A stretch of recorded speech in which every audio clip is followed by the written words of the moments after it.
Olá pessoal! Hoje a nossa impressão crítica é sobre o filme Não Se Preocupe Querida, dirigido e também estrelado por Olivia Wilde. Eu sou Renato Silveira e aqui comigo está a Kel Gomes, para a gente falar sobre esse filme, né, Kel?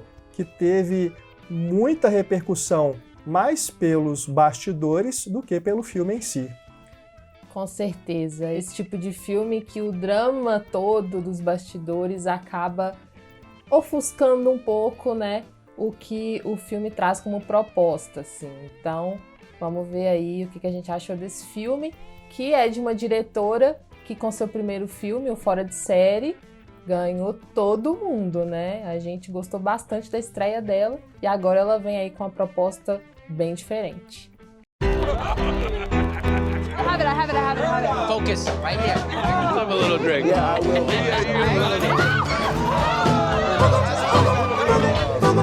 Now, baby, don't catch my dog. You and me. Always.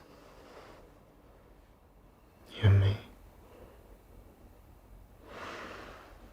Darling, All of you wives, I'm with you all the time. we men, we ask a lot. Can't you see? We ask for strength, I long to be food at home, a house cleaned, with you all the time. and discretion above all else. Não Se Preocupe Querida, que é uma espécie de distopia, né? Uma ficção científica, só que a gente não tem muita noção do que está por trás, né, dessa história, desse enredo, até certo ponto da trama, quando a gente começa a ver realmente esses elementos do gênero.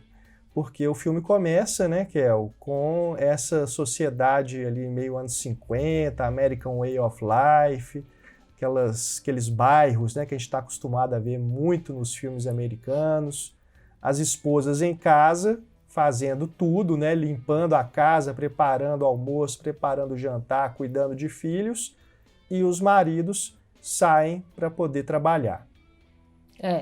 É esse clima de subúrbio estadunidense, né, dos anos 50, mas muito perfeitinho, assim, né, muito com um ar de perfeição, de harmonia, de que tá tudo muito maravilhoso, de que esses casais estão muito felizes, casais heterossexuais, né? Exatamente. E que as mulheres, donas de casa, estão muito felizes assim, seus maridos trabalham fora, chegam no mesmo horário e quando chegam são recebidos pelas suas mulheres super, né, atenciosas. E, inclusive, o casal protagonista, né, vivido pela Florence Pugh e pelo Harry Styles, é um casal que parece que está em constante lua de mel, né, super, Sim. assim, em conexão sexual fortíssima. Então, não parece haver problemas nesse lugar, né? Apesar de que você já começa a desconfiar dessa perfeição toda, né? Sim, sim. A personagem da Florence Pugh, não por acaso, se chama Alice, e ela começa a ter algumas visões e a desconfiar de que tem algo estranho, né? A coisa começa ali com um avião no céu que de repente cai e ela fica preocupada com aquilo, aí o motorista do ônibus que ela tá não quer ir até o lugar, né? Porque é num deserto e tem um determinado limite da cidade onde as pessoas não podem ir. Então, ela começa a querer quebrar as regras, né, para poder descobrir o que está acontecendo.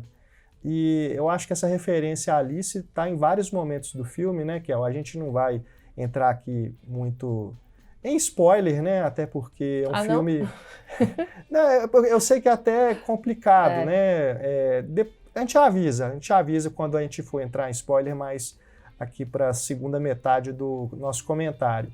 Mas é porque, como é um filme que até foi pouco visto, ficou pouco tempo em cartaz aqui no Brasil, né? Como a gente falou, ele teve muita repercussão negativa dos bastidores e isso acabou influenciando no lançamento, né? Infelizmente. O filme foi prejudicado por isso. Então, eu acho que dar muitos detalhes nesse momento aqui talvez não seja interessante. Mas a questão é que as referências a Alice no País das Maravilhas, elas estão muito nas cenas em que a protagonista tem contato com espelho, com vidro, né? São justamente nesses momentos que tem uma maior abertura para essa desconfiança dela. Sim, a vizinha chama Bunny, Pois que é coelho, é. em inglês, né? E tem toda também essa referência de se buscar a verdade dessa realidade, né? Se aprofundar ali nesse buraco, digamos assim. E, sem dar spoilers aqui nesse primeiro momento, ela também é muito motivada por uma outra vizinha, né? Que também começa a apresentar um comportamento estranho, né? Diante de toda aquela felicidade, tem um casal ali que parece que está destoando disso, e isso chama muito a atenção dela. E a partir dessa vizinha, ela vai começar a se espelhar na vizinha também, né? Por conta desse estranhamento e disso que ela sente e que, a princípio, ela não compartilha com ninguém, exatamente para não estragar toda essa perfeição. Mas, claro, né? Ela foi mordida pelo bichinho da investigação, e é aí que o filme se desenrola. E é importante também a gente comentar aqui que essa é uma comunidade que está isolada, né? Os maridos trabalham fora, mas ninguém sabe sobre o quê. Exatamente. Quais são os trabalhos dos maridos, assim, né? Cada um tem uma função. O marido da Alice, por exemplo, que é o Harry Styles, ele é engenheiro elétrico, mas o que ele faz exatamente... ninguém sabe, nenhuma esposa sabe, né? Então, eles não podem comentar sobre o trabalho, assim. Tudo que elas sabem, por exemplo, é que estão num projeto chamado Projeto Vitória, e que é algo maravilhoso para o mundo, né? Algo que vai, né, revolucionar o mundo. Então, elas, para manterem essa vida perfeita, né, nesse sentido de ter ali... nada falta, né? Nada falta em casa, tem também o shopping para fazer compras à vontade, esse clima bom de uma vizinhança boa. Para ter tudo isso funcionando perfeitamente, eles têm algumas regras, né, para serem seguidas, né? E uma delas é não perguntar sobre o que é feito. Exatamente. Né? O que acabou lembrando a gente da série Ruptura, né? Que também tem a ver com esse mistério, assim, sobre o trabalho. Só que aí o filme se desenrola a partir disso. O que é que eles fazem, né? Que trabalho é esse? E por que essas mulheres estão tão satisfeitas nesse mundinho, sabe? Assim, tão controlado, né? Tão perfeitinho, e que elas ali seguem à risca esse cotidiano de dona de casa mesmo, assim, sem questionar, né? Sim, sim. Pois é o segundo filme dirigido pela Olivia Wilde e com roteiro da Kate Silberman. As duas fizeram o Fora de Série. E esse roteiro surgiu em 2019 dentro daquela lista negra de roteiros de Hollywood. O que é essa lista negra? É uma lista de argumentos, né, que foram apresentados para os estúdios, mas não foram realizados, não foram comprados e não entraram em produção. A Olivia Wilde se interessou por esse argumento que, curiosamente, é de autoria dos irmãos Carey e Shane Van Dyke, que são netos do Dick Van Dyke, né, ator famosíssimo aí da Hollywood clássica. Você provavelmente se lembra dele em Mary Poppins, né, que fazia ali o par da Mary Poppins. Ele tem também uma participação nesse filme mais novo da personagem, né, O Retorno de Mary Poppins. Então tem essa conexão aí, né, até com a época que o filme se passa, é mais ou menos ali quando o Dick Van Dyke estava no auge da sua carreira. Curiosidade apenas, a Olivia Wilde se interessou por esse argumento, aí chamou a Kate Silberman para reescrever o roteiro, e aí ela filmou. Teve uma grande procura, né, em Hollywood, ali nos bastidores, os estúdios brigando para poder comprar, ficou com a New Line, e a gente teve aí a distribuição agora em 2022 pela Warner Bros. Aqui no Brasil. Lembrando que o filme foi exibido no Festival de Veneza, fora de competição. E até então ele estava sendo apontado aí como um possível candidato para o Oscar, né? Em algumas categorias. Mas agora, não sei, talvez a Florence Pugh, que acabou sendo o estopim ou pivô de muitas dessas fofocas, que a gente não vai entrar em detalhes aqui, dos bastidores, e ela é a que recebeu mais elogios por causa da crítica. Eu acho que são elogios que têm a sua razão de serem feitos, ela está muito bem, eu adoro a Florence Pugh, acho que inclusive que ela está num papel aqui que lembra muito Midsommar, né? Que ela fez também essa personagem que está ali envolvida num mistério, num lugar, né? Uma comunidade, tudo, e vai tentando descobrir o que está ali por trás. Gosto muito da atuação dela aqui, mas eu acho que a Olivia Wilde tem seus méritos, e a Kate Silberman também, na realização. Eu acho que é um filme muito seguro na direção, que te envolve com as imagens que ele propõe. Eu gosto muito como, à medida que a paranoia da protagonista vai avançando, o filme vai ganhando alguns tons surrealistas. Essas imagens assim que você não sabe muito bem de onde estão vindo, né? Esses gatilhos que despertam essas imagens de uma vida pregressa, né? Ou não, que a personagem tem. E aí você vê aquelas imagens tipo de umas dançarinas, né? A coisa vai misturando com outras coisas, com outras imagens da realidade em que ela está ali vivendo, com uma outra realidade que ela poderia viver, né, ou ter vivido. O filme propõe imagens interessantes. Talvez tenha um pouco de barriga ali no meio do roteiro para poder avançar com esse mistério. Talvez fique um pouco repetitivo, né?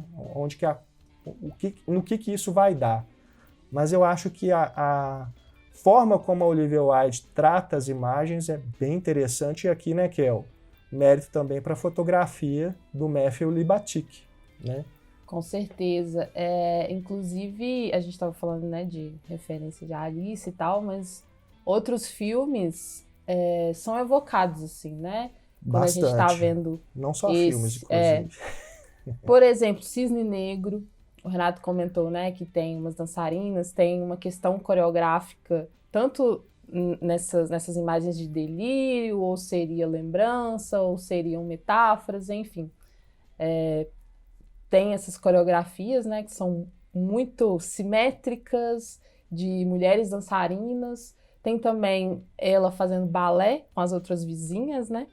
Então, essa coisa da dança, né, e da dança muito perfeita também, me lembrou muito Cisne Negro, que o próprio Matthew Libatic fez a fotografia. Ele, aliás, é um colaborador de longa data do Darren Aronofsky, e fez, acho que praticamente todos os filmes dele. Sim, Requiem para o Sonho, Pi, né? Então, eu acho que você lembrar desse filme não é à toa, né? Pelo menos uma pessoa da equipe de Cisne Negro estava ali para poder ajudar a evocar um pouco esse espírito, né? Também a questão filmes que envolvem paranoia.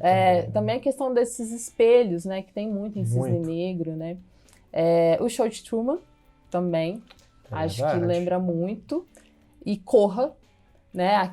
Não por uma questão de raça, que Corra trabalha, obviamente, mas aqui pela questão da misoginia, a questão do machismo, e que o personagem tem esse despertar, né? E precisa romper com essa realidade. Então eu acho que são filmes que são evocados e também dialogam muito fortemente, assim.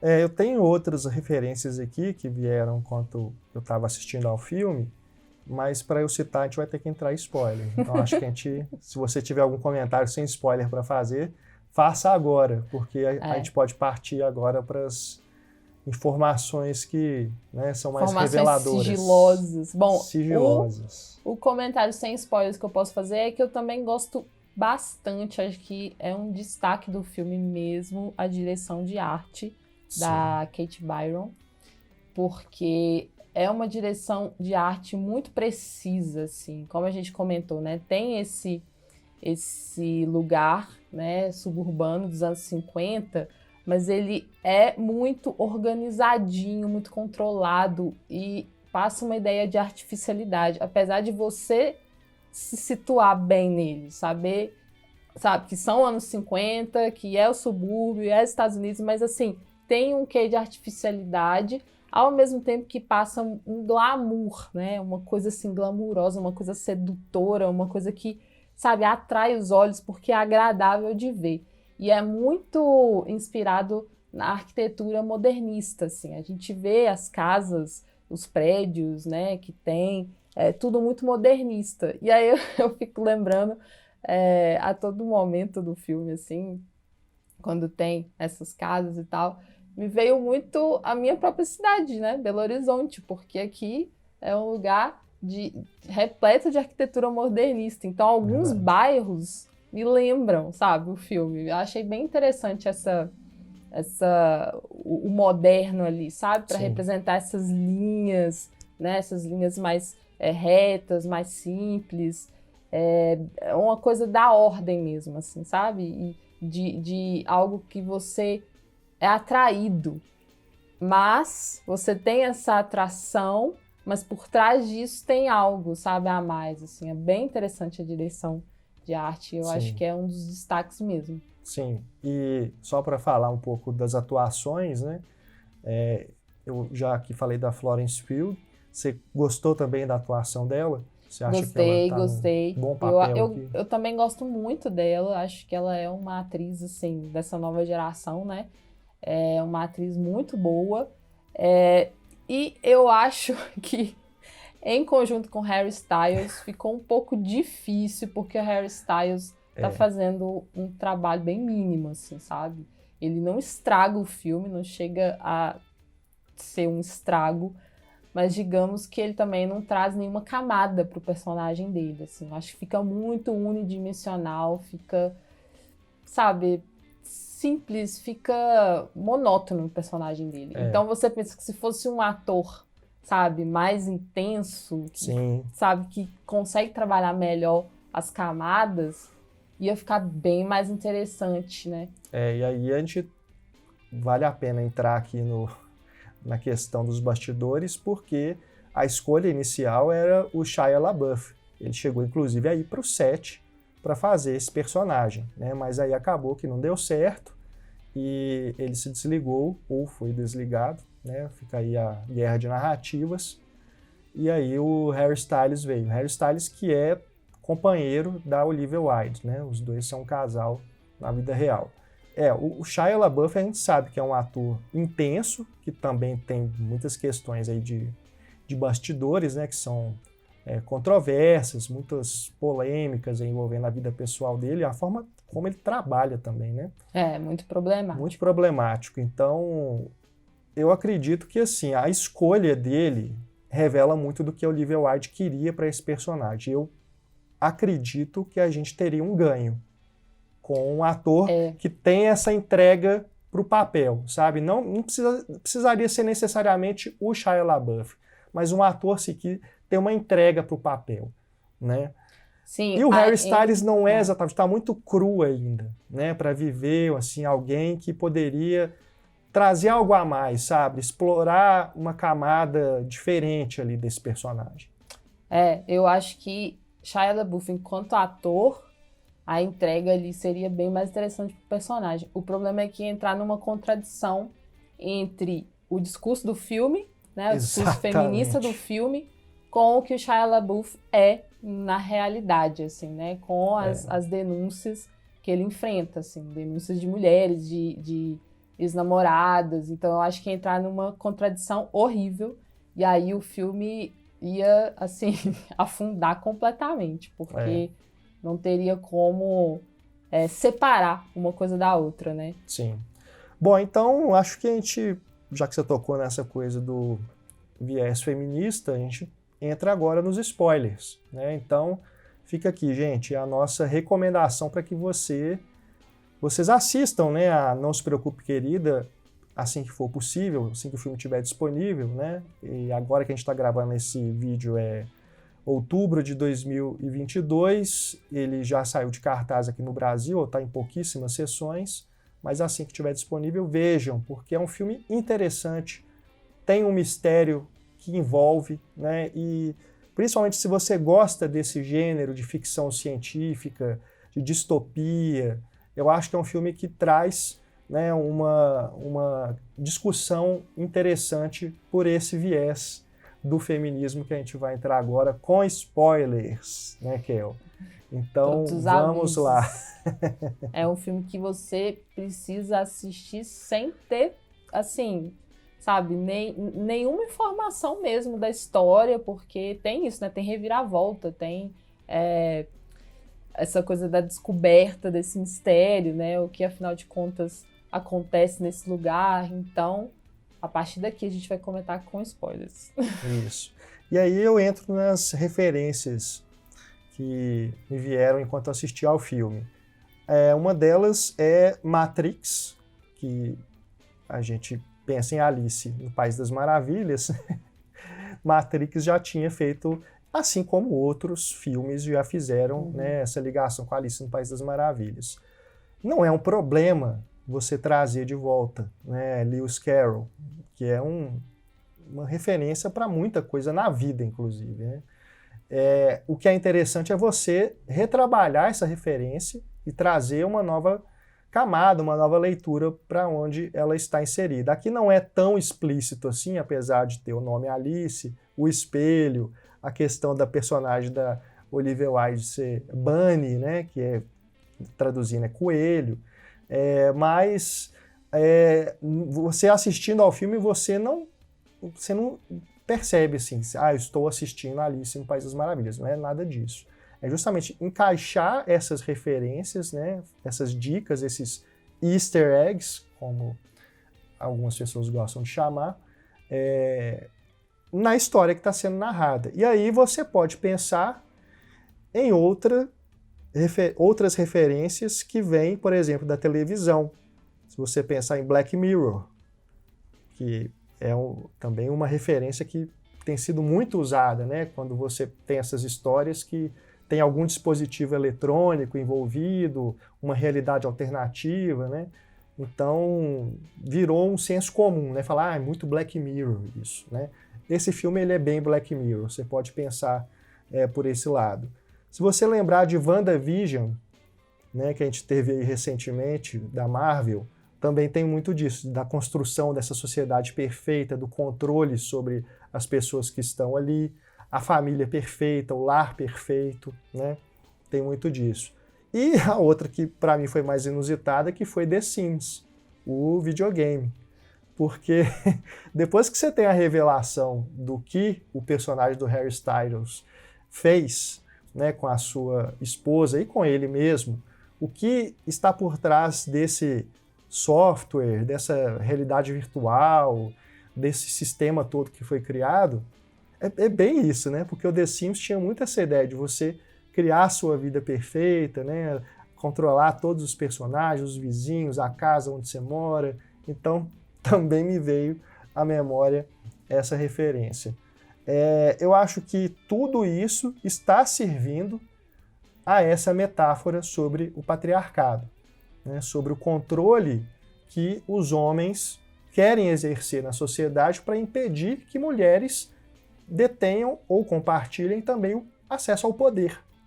E é bem isso que está aqui, né, Kel? Se você pensa, na hora que a gente tem aquela imagem, né, que mostra a personagem da Florence Pugh, a Alice, na vida real dela, que ela é uma médica, que ela trabalha e o marido está em casa, né, o contrário do que acontece na realidade distópica ali, é bem isso. Ele ficou extremamente incomodado com aquilo, né?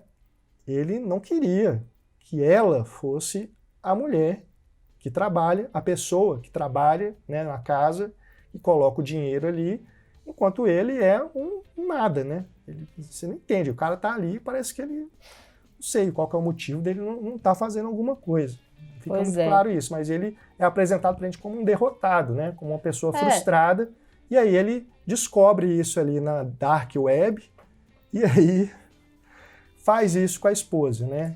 Passa a controlá-la através desse mecanismo que lembra, e outra referência, a laranja mecânica, né? Aquela coisa do olho ali, de ficar ali, né, de fazer uma lavagem cerebral na pessoa para que ela viva sob os preceitos que quem está no poder quer. Exatamente, assim, ela, junto dela a gente descobre o que é essa comunidade, né, o que é essa vizinhança, que na verdade é uma realidade virtual em que as mulheres estão aprisionadas, porque estes homens, esses homens que ali nessa realidade são os maridos delas, né, os companheiros, na verdade, eles ali na vida real capturaram essas mulheres, aprisionaram elas, tomaram as suas vidas e as mantêm ali nessa realidade como belas esposas recatadas do lar e sempre disponíveis para eles. Assim. Exatamente. Então, e a gente tem ali, né, os flashbacks da vida da Alice e do companheiro dela, completamente diferente visual, né? Porque a realidade ali já é apresentada de uma maneira muito mais sombria, né? Muito mais escura. Eles vivem num apartamento muito simples e o companheiro dela, a gente não sabe se é, né, casado mesmo, mas enfim, eles moram juntos. Sim. Dá para perceber que ele perdeu o emprego, assim, né? E aí ela fala, não se preocupe tanto, eu posso fazer meus turnos extras, a gente vai dando um jeito. Só que... Não se preocupe. Só que isso tudo muito rápido, tá, gente? Mas você identifica, assim, facilmente essa história, né? No flashback que o filme te dá. E aí, ele fica extremamente incomodado com o fato de que ela tá trabalhando, né? Só ela tá trabalhando, ela como médica, que ela chega tarde em casa porque ela tem muitas cirurgias para fazer, enfim, chega cansado, então não está disponível para ele. Ele é completamente dependente dela para as coisas em casa. Ele não, por exemplo, ele não comeu, não almoçou porque ele não sabia o que preparar, se ela iria preparar algo para ele. Enfim, aquela dependência de que a mulher faça essas coisas, sabe? E em casa, né? Porque fora de casa, o incômodo é por ela ser quem provê, né? O sustento da casa, o sustento da família. E aí ele se sente inferiorizado por conta disso. E ao invés de procurar um emprego para poder ajudar em casa e ser útil, o que ele faz? Se afunda na Deep Web. E aí eu acho bem interessante, assim, essa ligação que o filme faz, né? De um cara ali que tem a sua masculinidade, né? Questionada por essa mulher que trabalha e que é a provedora. E aí ele se sente incomodado com isso, entra em contato com essas comunidades incels, né? Que é misoginia pura. E isso acaba despertando nele essa vontade de que o controle volte para ele, né? E ali onde ele entra em contato com essa comunidade, né, de homens, assim, ele descobre que tem essa possibilidade tecnológica. Então, é uma distopia nesse sentido, assim, porque é uma tecnologia disponível para que homens possam aprisionar as mulheres. E não só as suas companheiras, porque na ficha de inscrição, isso também é muito rápido, mas eu fiquei muito atenta, porque isso é algo, assim, de um horror gigante. Na ficha de inscrição, que, né, cada homem tem que fazer, tem uma pergunta: se existe relacionamento se a pessoa tem um relacionamento pré-existente. Ele responde que sim, porque eles já moravam juntos.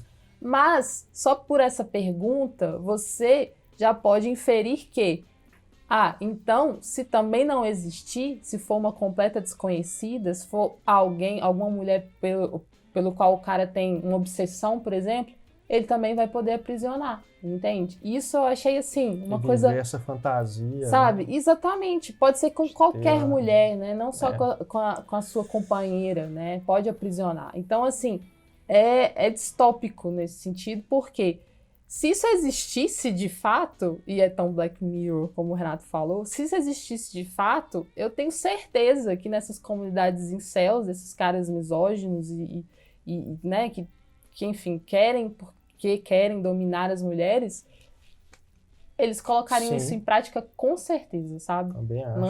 Não é um absurdo de se imaginar assim, né? É algo realmente para se ficar atento, assim, essa parte do controle, né? Desse desejo de possuir a mulher mesmo, assim, de tê-la apenas como um objeto, né? Como alguém que vai servir. E eu acho que nessa conexão, né, com a atualidade, assim, o filme é bastante, tem um sucesso, um comentário social muito bom, né? Sim, sim. E a questão da direção de arte nessa vida real deles também é interessante, porque o mecanismo, né, o dispositivo que ele usa, não é um negócio assim super high-tech, né? É um negócio que parece do Minority Report. Eu sempre lembro do Minority Report lá, quando o Tom Cruise entra naquele submundo ali, né? Para poder tirar a coisa lá do olho. É. Então, parece essas tecnologias assim, de fundo de quintal, sabe? Então, é uma coisa que é bem pensada, né? Ela é criativa e funcional ali para aquele ambiente, né? Que ela está sendo apresentada para a gente. Eu gostei, sabe, de como que isso funcionou ali, até porque isso é colocado de uma maneira que, ao mesmo tempo que ela é direta, o filme não deixa dúvida do que ele está falando a respeito disso, né? Ele é muito claro na mensagem política que ele está trazendo nessa questão feminista, mas, ao mesmo tempo, vamos pensar, uma pessoa que não se liga na temática feminista, né, nos conceitos e tudo, que ela assista a esse filme. Acho que mesmo assim ela vai entender. Você entende a mensagem, você entende o recado que ele quer passar, né? Então acho que isso também é um mérito da roteirista e da diretora, que também são produtoras do filme, né? Então eu acho que ele funciona muito bem. E você pensar nessa coisa toda dos bastidores, das fofocas, também tá ligado a isso, cara. Né? Tem uma coisa metalinguística aí. Não sei se você concorda, Kel, mas me pareceu muito assim que esses assuntos todos que rolaram aí de ambiente ruim no set e depois de encerrado tudo, né, começaram a criar aquela coisa lá do Chris Pine com o Harry Styles e falando que a Florence Pugh não se juntava à equipe, né, para fazer a divulgação. Essas coisas todas me parecem muito mais fofocas plantadas para poder prejudicar o filme do que o que de fato aconteceu. E aí você pensa, é um filme que tem produção, direção, roteiro de mulheres, né? Quem estaria por trás dessa campanha negativa, né, para o filme ir mal, sabe? A gente sabe que Hollywood é machista, né? Então, vai saber, né? Nós temos aqui uma diretora em ascensão, né? Uma atriz também que é uma estrela, né? Ela já fez muitos filmes também como atriz, apenas uma beleza, né? Impressionante. A Florence Pugh também, né? Uma atriz, uma estrela em ascensão. Harry Styles, super astro pop. Chris Pine, né? Um ator que muita gente gosta. Enfim, tinha tudo para dar certo esse filme. Aí, aliás, de o Chris repente, Pine tá muito bom, né? começa a surgir, né, essas coisas aí de bastidor para poder derrubar, né? Então, eu acho que tem a ver também com o que o filme está falando, sabe? Sim, eu acho que são discussões que a gente tem que ter mesmo, assim, porque criou-se uma certa rivalidade feminina, né? Algo entre a Olivia e a Florence. Eu não sei até que ponto houve mesmo algum desentendimento, algum conflito. Pode ter havido? Sim, pode, sabe? Mas eu acho um pouco complicado que se pese tanto para a carreira delas nesse sentido, assim, porque é quase como que pedisse para que essas mulheres fossem perfeitas, sabe? Não errassem, não tivessem problemas no seu trabalho, assim. Esse não é o único filme que tem problema, sabe, nos bastidores, né?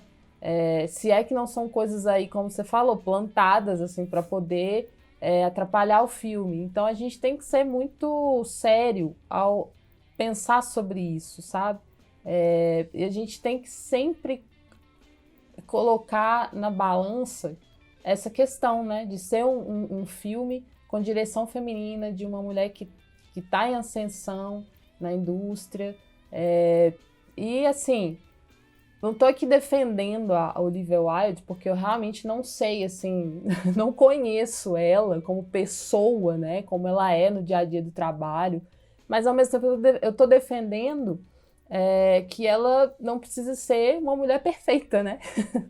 Ela pode ter seus erros, assim, e que isso assim não como pese. os homens podem, Exatamente. né? Tantos homens aí que criam ambientes caóticos no set e são até celebrados por isso. São celebrados pela forma como são intensos, né? Quando fazem um filme e extraem, assim, as performances também muito intensas. E, assim, isso não parece ser um problema para que seus filmes ganhem bilheteria, para que seus filmes ganhem indicações a prêmios, para que depois eles sejam contratados, né, por outros grandes estúdios, para que sejam pagos bem. Então, assim, para as mulheres é como se essas coisas sempre fossem pesar negativamente, sabe?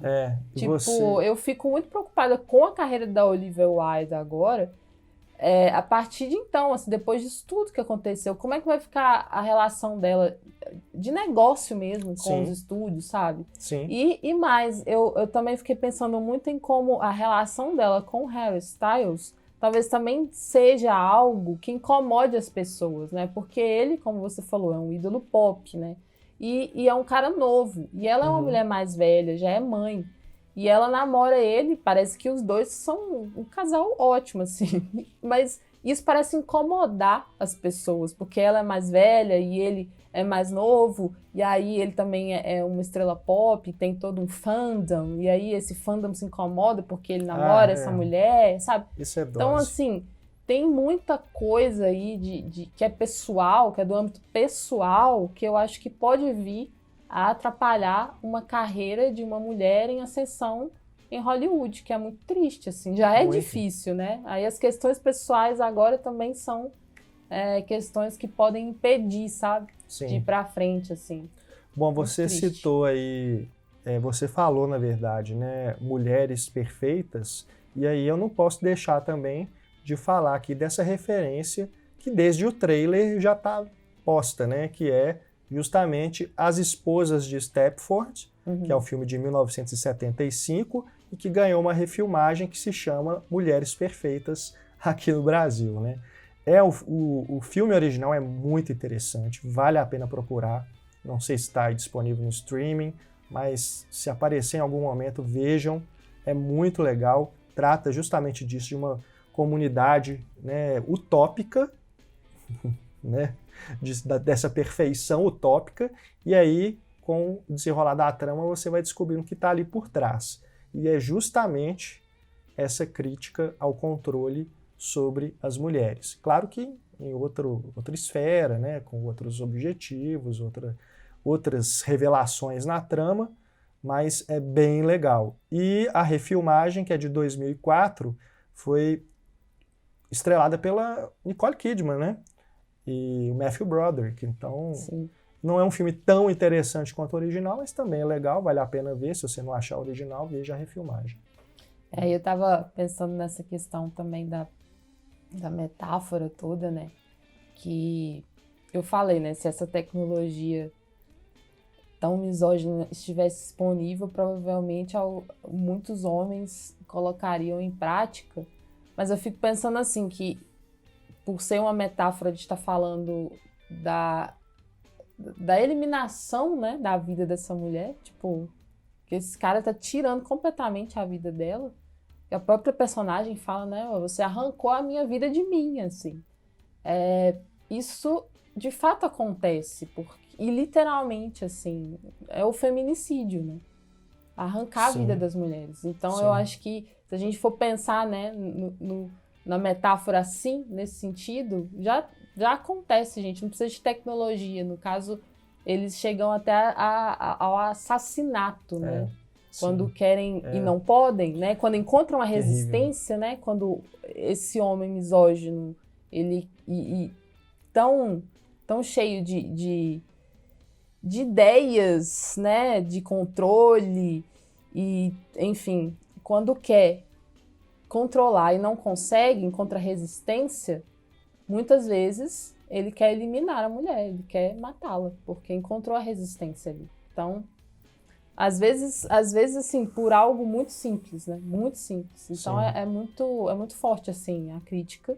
E eu acho que é bem importante também, como você falou, né? É algo que te envolve. Então, quando tem uma crítica social tão interessante numa história envolvente, isso é muito bom para chegar até as pessoas, né? Sim. E eu acho que eu concordo com você na barriguinha, assim, ali mais ou menos no meio, as imagens ficam um tanto repetitivas, né? Essas imagens dela de confusão, né? Essas imagens que você ainda não sabe o que significam. Eu acho que a Olivia poderia ter, sabe, criado mais nesse lado aí dos delírios ou das imagens surrealistas. Ela acaba se repetindo um pouco e você sente que, sabe, precisa andar um pouco mais rápido. Mas durante um momento específico e isso rapidamente se resolve, assim, né? Eu acho que talvez faltou um pouco mais de ritmo nesse sentido da personagem da Florence Pugh, sabe? Porque ela passa muito tempo confusa, né? Ela passa muito tempo, assim, tentando entender o que está acontecendo com ela mesma e muito com medo de si, né? Muito com medo da tal da loucura, né? Um lugar também que é muito colocado quando as mulheres estão incomodadas. Tem a questão do gaslighting ali, exatamente. Né? De a todo momento questionarem a sanidade dela e fazerem ela achar que ela está delirando mesmo, que as coisas que ela está vendo, que ela está percebendo não são reais, né? Tem remédio que passam para ela, né? Tem então fica bastante aquela tempo figura nisso. Do terapeuta ali, terapeuta não, um médico, né? Um psiquiatra que tá botando mais pilha, né, para ela continuar vivendo sob controle, né? Mais medicamentos, inclusive. Então é isso, assim, passa bastante tempo, né, nessa confusão. Eu acho que talvez pudesse explorar mais outras personagens ali, sabe? Aí eu acho que talvez eliminasse esse problema. Talvez por focar muito nela, né, fica essa repetição. Porque o filme tem um pouco mais de 2 horas, então, sabe, eu acho que a duração é ok. Mas talvez se explorasse mais outras personagens, abrisse um caminho aí para dar esse ritmo, sabe? Para você ter outras possibilidades ali. Porque a única coisa que você fica sabendo é que as outras mulheres também estão ali aprisionadas e que a Bunny tem os filhos também, né? Surge ali uma preocupação se as crianças também não estão aprisionadas de algum modo. As crianças, na verdade, elas não são reais, Elas né? não são reais. E ela é uma personagem complexa porque a gente acaba sabendo que ela escolheu estar ali exatamente porque ali ela tem os filhos para cuidar. E, ao que parece, na realidade dela, esses filhos morreram, assim. Então, ela é muito complexa. Aí que eu lembrei do WandaVision. Pois é, exatamente. É nessa hora que mais lembra o WandaVision, assim. Só que é isso, assim, essa... Como que a gente pode dizer, essa complexidade, né, da questão do controle, assim, ela se deixa ser controlada para poder ter a companhia dos filhos, assim, mas isso é muito rápido também, a gente não tem o desenvolvimento dela, assim, é bem focado na Alice. E uma coisa interessante também é que, novamente, a gente tem uma música, né, acordando a pessoa para a realidade. E aí a gente lembra de quê? Stranger Things. Stranger Things, Bom, por falar em música também, se eu tenho que elogiar o Harry Styles por algo nesse filme, é aquela cena que ele tá dançando, né? Sim. Ali. Mas ao mesmo tempo, assim, se a gente pensar no Shia LaBeouf, por exemplo, né, tem um videoclipe que ele fez para a Cia, que ele também tá fazendo uma performance ali de dança, né? Enfim, poderia também ser... Mas eu prefiro Harry Styles. Tá certo. Por todos os motivos possíveis. Kel, então, pra gente finalizar aqui nossa impressão crítica, a sua nota pro filme? Eu dou 3,5. Beleza, eu também dou 3,5, né? 3 estrelas e meia em 5 para Não Se Preocupe, Querida. Don't Worry, Darling. Fica aí então, gente, a dica para vocês procurarem esse filme. Aliás, se você já ouviu até aqui, né? Ouviu os nossos comentários, você certamente já viu o filme, né? Porque você passou aí da barreira dos spoilers.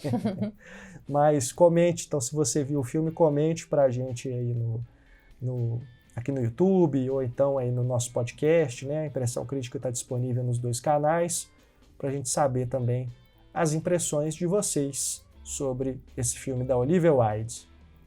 É isso, gente. Até a próxima. Um beijo. Grande abraço, pessoal. Até mais. Tchau.